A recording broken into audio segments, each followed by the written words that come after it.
इस समय मैं राजौरी के डांगरी गांव पर मौजूद हूं। यहां पर 1 जनवरी को आतंकवादियों ने वो मंजर खेला जहां से पूरा गांव जो है वो इस समय दहशत में है। और मेरे पीछे की तस्वीरें जो है वो साफ तौर से मैं आपको दिखाना चाहूँगा।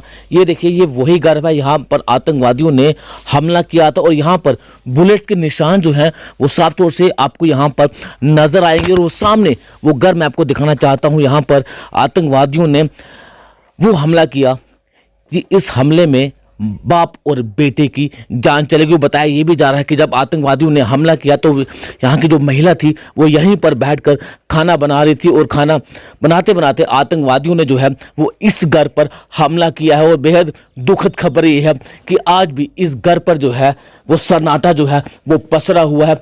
1 तारीख को जो मौत का तांडव इस घर पर खेला गया और उस तांडव ने इस घर को जो है वो पूरी तरह से तहस नहस कर दिया।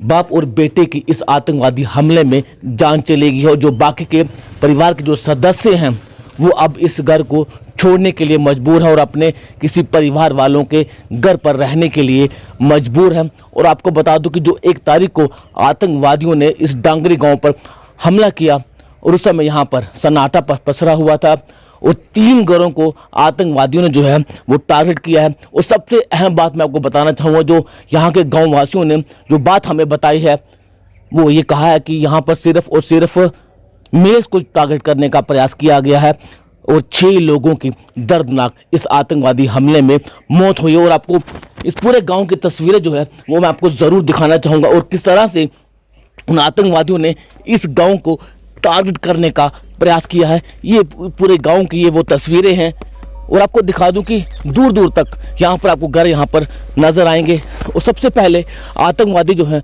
वो वहाँ से नीचे आते हैं और वहाँ पर एक घर को टारगेट किया जाता है। यहाँ पर एक व्यक्ति की मौत हो जाती है और उसी घर पर आईडी जो है वो ब्लास्ट हुआ था और वहीं से नीचे आते हुए वो इसी सड़क से जो है वो इस घर पर यहाँ पर पहुँचे और इस घर को निशाना बनाया गया और 2 लोगों की इसमें मौत हो गई। और यहाँ से निकलते हुए वो सामने आपको एक घर नज़र आ रहा होगा और उस घर को भी उन्होंने टारगेट किया है और वहाँ पर भी एक व्यक्ति की इस हमले में मौत हो गई है। और बताया ये भी जा रहा है कि उन्होंने और भी 2 से 3 घरों को निशाना बनाने का प्रयास किया। और जिस व्यक्ति ने, जो बालकृष्ण शर्मा है, और उन्होंने उसी घर से वो सामने वो घर आपको दिखेगा, वहीं से उस बालकृष्ण शर्मा ने अपनी वीडीसी की गन से उन आतंकवादियों पर हमला किया। और उस हमले के बाद आतंकवादी जो हैं वो अपनी जान बचाकर यहाँ से भाग खड़े हुए। शाम 7 बजने को 10 मिनट कम थे, 2 आदमी आए और रास्ते में घर था 12 भाई का और चले गया घर के अंदर। मेरे भाई ने थोड़ी दाढ़ी रखी थी, उसको देखकर उन्होंने पूछा आप अपना डंडी कार्ड दिखाओ। वो अंदर उसने डंडी कार्ड लेने के लिए गया और डंडी कार्ड ज्यों दिखाया उसने, उन्होंने उसके ऊपर शूट कर दिया। और मेरा भतीजा भी वहाँ खड़ा था, भाई का लड़का, उसको भी उन्होंने वहाँ मार दिया। तो हम पास में घर का हम दौड़कर वहाँ चले गए। देखा तो जो हमारा भतीजा था वो जख्मी हालत में था, उसको हॉस्पिटल ले गए। भाई तो उसकी वहाँ मृत्यु हो गई थी। हॉस्पिटल में जाकर उन्होंने ट्रीटमेंट किया तो इतना साधन नहीं था। उन्होंने बोला इसकी जो है लेंस है ना वो डैमेज हो गए हैं, तो ये सीरियस कंडीशन में है, ये बचेगा नहीं।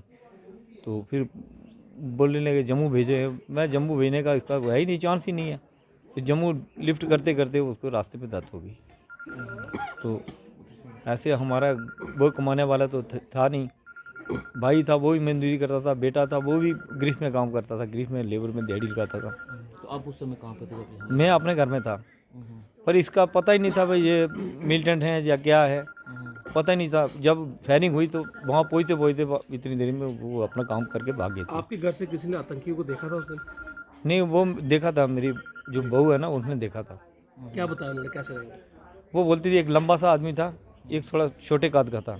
छोटे कद वाले ने बैग पीछे लगाया था तो उसने मुंह ढका हुआ था।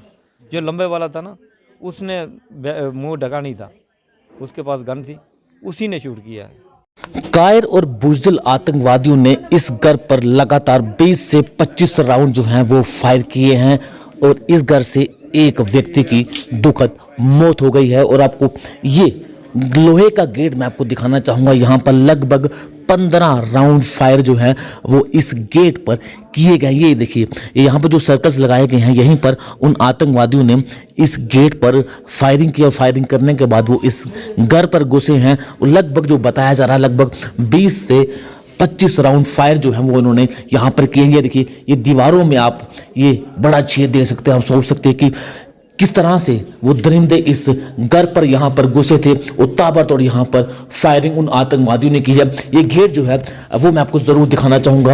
ये देखिए किस तरह से यहाँ पर अंधाधुंध फायरिंग उन आतंकवादियों ने की। ये प्रमाण है उन आतंकवादियों का, किस तरह से वो दरिंदे, वो कायर आतंकवादियों ने निहत्थे लोगों पर यहाँ पर फायर किया और फायर करने के बाद यहीं से वो बाहर निकलते हुए जब वो यहाँ पर पहुंचे तो बालकृष्ण जी ने यहीं पर उनको फायर किया। और वो सामने घर मैं आपको दिखाना चाहूँगा, बालकृष्ण जी ने वहीं से अपनी वीडीसी की गन से इसी जगह पर फायर किया। और अगर वो फायर नहीं करते तो इसी रास्ते वो इस एरिया में अगर घुस जाते, वो आतंकवादी, वो कायर आतंकवादी अगर उस एरिया में घुस जाते तो 30 से ज़्यादा लोगों की जान जो है वो जा सकती थी। लेकिन जो बालकृष्ण जी ने दिलेरी का काम कर कर दिखाया, कहीं ना कहीं मैं सल्यूट करना चाहूँगा बालकृष्ण जी को, जिन्होंने आतंकवादियों के साथ यहाँ पर लोहा लिया और आतंकवादी मजबूर हो गए, यहाँ से वो बाहर भागे थे। और भागते भागते भी उन्होंने एक कुत्ते पर और एक महिला पर जो है वो फायर किया है और यहीं से वो जंगलों की तरफ भागने में कामयाब हो गए। देखिए, आज मैं और मेरी टीम पूरी यहाँ पर डांगरी के दौरे पे थी। जिस प्रकार की घटनाएं आपने ये सिचुएशन यहाँ की देखी है, एक एक घर का आपने भी निरीक्षण किया, हमने भी घर वालों से मिले हैं, उनकी बातें सुनी हैं, उनका दुख दर्द बांटा है हमने। लेकिन देखिए, जो जाने गई हैं वो वापस तो नहीं लौट सकती और ना ही उनकी कोई कीमत लगा सकता है। लेकिन हम उनके साथ बैठकर उनका दुख दर्द बांटकर उनको सांत्वना देने का काम जो है वो करने यहाँ पर आए थे।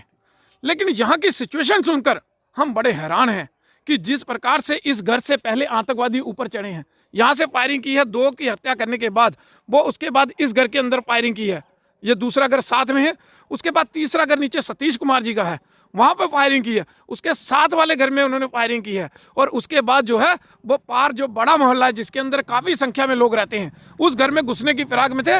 अगर नहीं वहाँ से बीडीसी के पूर्व सदस्य एक बालकृष्ण जी अगर फायर नहीं करते तो शायद ये जान माल का नुकसान ज़्यादा हो सकता था। हम अप्रिशिएट करेंगे और सरकार से निवेदन भी करेंगे कि बालकृष्ण जी को उचित इनाम देकर अप्रिशिएट करें, ताकि आने वाले दिन में समाज के अंदर ऐसे लोग जो हैं, जुझारू लोग सामने नजर आएं और वो लड़ने का जज्बा जो है हमारे लोगों के अंदर पैदा हो। उसके बाद वो नीचे नाले की ओर होते हुए वहाँ पर एक घर में फायर करते हुए वो पहाड़ी के ऊपर से चढ़ गए हैं और यहाँ पर नुकसान करने। देखिए, हमारी एडमिनिस्ट्रेशन से ये मांग है कि जिस प्रकार से एडमिनिस्ट्रेशन यहाँ पर आई और यहाँ पर लोगों का रोष का सामना उन्होंने करना पड़ा, तो वो जायज़ भी था। हिंदू बहुल इलाके में जो 1999 से पहले यहाँ पर आतंकवाद था, कभी इस प्रकार की वारदात यहाँ पर नहीं हुई। इनका कहना है कि आरआर पहले यहाँ पर थी, लेकिन उसके बाद यहाँ दूर दूर तक कहीं सुरक्षा कर्मी कोई नहीं दिखता, ना कोई चौकी है, ना कोई पैरामिलिट्री फोर्सेस का कोई भी व्यक्ति जो है वो यहाँ पर ना तो कोई चौकी बनाई हुई है। तो इनकी मांग थी कि यहाँ पर चौकी जो है वो स्थापित की जाए, जिसकी मांग को प्रशासन ने मानना है और यहाँ पर पैरामिलिट्री की एक चौकी जो है वो बनाने का उन्होंने आश्वासन दिया। डांगरी में हुए आतंकी हमले के अगले दिन यानी कि 2 जनवरी को जब परिजन यहाँ पर पहुँचे थे तो सुबह यहाँ पर एक आईईडी ब्लास्ट होता है और यही वो स्पॉट है, यहाँ पर आईईडी ब्लास्ट होता है। और यहाँ पर साफ तौर से यहाँ पर आप देख सकते हैं कि कितना गहरा खड्डा जो है वो यहाँ पर हुआ है और इस धमाके में 2 मासूम बच्चों की जान जो है वो गई है। और इतना धमाका था इस आईईडी, जब ये ब्लास्ट हुआ तो यहाँ के जो शीशे यहाँ पर लगे हुए थे वो पूरी तरह से चकनाचूर हो गए। और यही से आप अंदाज़ा लगा सकते हैं कि कितना पावरफुल वो आईईडी ब्लास्ट हुआ होगा। और आपको बता दूं कि इसी जगह पर बच्चे जो थे वो यहाँ पर मौजूद थे और उसी समय यहाँ पर आईईडी ब्लास्ट होता है और इस आईईडी ब्लास्ट में 7 लोग जो हैं वो घायल होते हैं और 2 मासूम बच्चों की जान चली जाती है। वो दोनों मासूम बच्चे जो हैं वो एक ही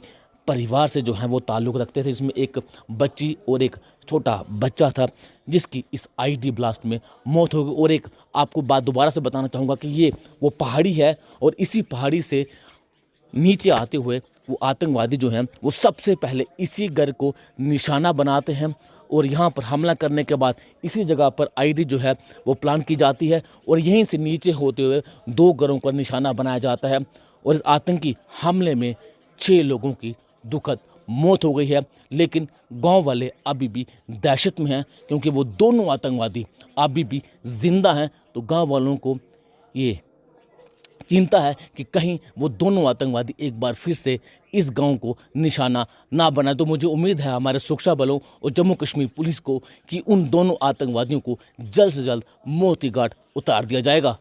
देखिए, आज हम डांगरी में इस समय खड़े हुए हैं राजौरी में, जहाँ पे हिंदुओं की हत्याएं हुई उनके आई कार्ड्स देख देख के, और यहाँ पे विक्टिम फैमिलीज से एकजुट जम्मू पार्टी के सदस्यों के साथ हमारी विक्टिम फैमिलीज से मुलाकात हुई। एक बहुत अनफॉर्चुनेट सिचुएशन यहाँ पे बनी हुई है जहाँ पे हिंदू नरसंहार जम्मू कश्मीर में लगातार निरंतर जारी है। 1 जनवरी 2023 को ये रिसेंट मैसेकर हुआ, जो एक ग्रिम रिमाइंडर है कि जम्मू कश्मीर में हिंदू हत्याएं, हिंदू नरसंहार रुका नहीं है। इसके साथ ही जब परिवार के सदस्यों से बातचीत हुई तो उनका ये कहना था कि जिस तरीके से सरकार कैजुअल तरीके से स्टेट ऑफ टेररिज्म को यहाँ पे जम्मू कश्मीर में देख रही है, वो एक प्राइमरी रीज़न है, रिस्पॉन्सिबल रीज़न है इस तरीके की हत्याएं होने का। वीडीसी से हथियार वापस ले लेना, उन्हें डिसार्म करना, फिर मॉनिटरीली उन्हें पनिश करना, सैलरीज उनकी 4-4, 5-5 साल से रोक के रखना। दूसरा बड़ा कारण हमें यहाँ पे आके लोगों से बात करने के बाद पता चला कि इन हत्याओं के पीछे जो कारण है उसका एक अनफॉर्चुनेट सिचुएशन है। देखिए, हमने जम्मू में रहते हुए भी ये बात कही थी कि जहाँ पे कॉन्स्टिट्यूशनल हेड्स, आपके head of the state on record हों पर्दा डालने पे, तो उस देश में, उस प्रदेश में सुरक्षा जो है वो किस तरीके से सुनिश्चित हो पाएगी। एक जिहादी समस्या को एक सेक्युलर गाइज पहनाने का प्रयास करना एलजी के द्वारा, ये कह के कि जम्मू कश्मीर में जो हिंदुओं की हत्याएं हुई हैं उन्हें धर्म के एंगल से मत देखिए, मुझे लगता है कि एक बहुत बड़ा कारण है इस तरीके की हत्याओं की निरंतरता में। हमने उस दिन भी कहा था कि देखिए, हमें लोगों को चिन्हित करना पड़ेगा। जो हिंदुओं को जम्मू कश्मीर में थ्रेट्स हैं, जिहाद का जो थ्रेट है, जो सीरियस सर्वाइवल और एग्जिस्टेंशियल थ्रेट है, उस थ्रेट के प्रति जो नॉलेज को ऑब्स्ट्रक्ट करने का काम कर रहे हैं उनको चिन्हित करना पड़ेगा। और आपने देखा कि जो भी लोग झूठ बोल रहे हैं जम्मू कश्मीर में इस तरीके का कि जिहाद एक मिथ है, हिंदूज टारगेट नहीं है, धर्म के आधार पर इन किलिंग्स को मत देखिए, ये वही लोग हैं जो इस नॉलेज को ऑब्स्ट्रक्ट कर रहे हैं, knowledge about the threats that we face. और मुझे लगता है कि इस विषय को बहुत सीरियसली लेना चाहिए। तो ये वो चौथा घर है, यहाँ पर आतंकवादियों ने भी यहाँ पर हमला किया। हालांकि 3 घर बताए गए थे, लेकिन ये वो चौथा घर है जहाँ पर उन आतंकवादियों ने हमला करने का प्रयास किया था। ये देखिए, ये बुलेट का निशान आपको यहाँ पर नजर आएगा। इस घर पर भी उन आतंकवादियों ने हमला किया है और इस आतंकवादी हमले जो चौथे घर पर उन्होंने हमला किया है, यहाँ से भी एक व्यक्ति जो है वो घायल है, जिनका उपचार गवर्नमेंट मेडिकल कॉलेज में चल रहा है।